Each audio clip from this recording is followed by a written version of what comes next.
Quickly moving on, we'll go to Khuddam news now, and a lot has been happening around the world. So if we can quickly go to Daniel, Daniel, please give us a news update about what's been happening around the world, please. Daniel, could you just unmute yourself just to so we know you can hear us, please. Assalamualaikum. Sorry, there was a problem with the laptop. 1 sec. Hamza, do you get time to keep up with the news? I know you're busy with doing dentistry. Which news? Just world news, general news. Yeah. Yeah. Yeah. Is it part of your routine that you watch BBC News or ITV or anything? I get notifications on my phone, so if there's anything relevant, I'll give it a quick scan through. Breaking news ones, you mean? Yeah. Sure. Can you see the screen? Yes, we can.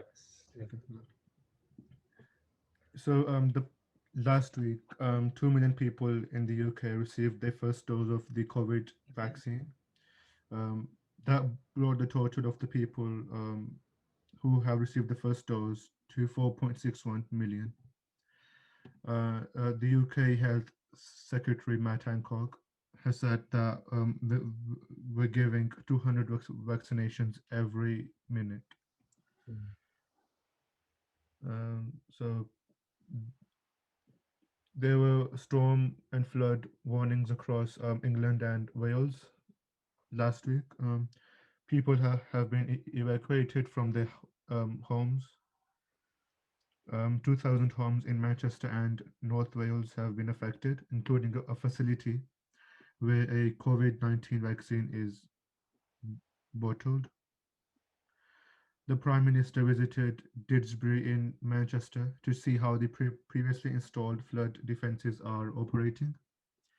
He also said that a further £20 million will be invested in flood defences for Greater Manchester over the next 6 years. He also warned that there are more floods to come with further heavy rain expected next week. Joe Biden was sworn in on Wednesday as the 46th president of the USA, making him the oldest person to assume the office at the age of 78. Kamala Harris became the first female, the first Black, and the first Asian American vice president of the USA. 25,000 National Guards were protecting this ceremony that took place 2 weeks after the Capitol was stormed by a violent mob protesting Trump's defeat.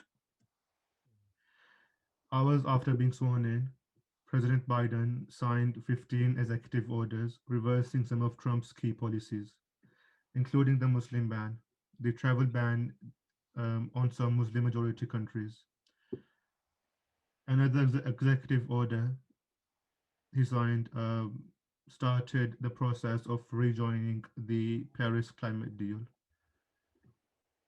There was a twin suicide bombing in Iraq's capital, Baghdad. At least 28 people have been killed and 70 others injured. This was in a crowded commercial area, Tehran Square. 3 years ago, there was another suicide attack in this same place, January 2018. Back then, 35 people were killed. No group has taken responsibility of this attack. Now we're going to watch a short clip from This Week with Azur. 1 second. Really good. I really like that roundup. A lot of things that you picked up that went past my eye. Maybe some of you guys as well. Obviously, we can talk about this, especially politics, all day. But just if we get the main highlights, it's always good enough. Towards the end of the meeting, Huzuri Anwar, may Allah be his helper, gave guidance about the importance of building a personal connection with Allah. कम से कम आजकल तो वक्त काफ़ी मिल जाता है, 1 घंटा तो कोई मुश्किल नहीं है आजकल के हालात के लिए। आप लोगों को 1 घंटा तो नफल पढ़ने चाहिए सुबह, और बाकी आम दिनों में भी कोशिश करके इसको मेंटेन रखें। असल चीज़ तो दुआ है, दुआ से काम होने हैं इंशाअल्लाह ताला। दुआओं की तरफ तवज्जो दें, अपना ताल्लुक़ बिल्ला को बढ़ाएं, तो यही असल चीज़ है हमारे लिए। दुआओं और इस्तिग़फ़ार पे जोर दें ज़्यादा। अमीर साहब, आप लोग वक्फ़े ईद में नंबर 1 आ ही गए इस दफ़ा। Jazakallah. Jazakallah. You just showed that just to rub it in my wounds, didn't you? Because guys, basically, I said last week as well, I was supposed to be in that meeting with Azura. I was supposed to sit in that room as well. But unfortunately, because of COVID, they only allow those murabis in London. The sacrifice I had to take, but inshallah, Allah will give us more opportunities in the future. But that was your weekly roundup, guys, of the news. I hope you guys learned something new.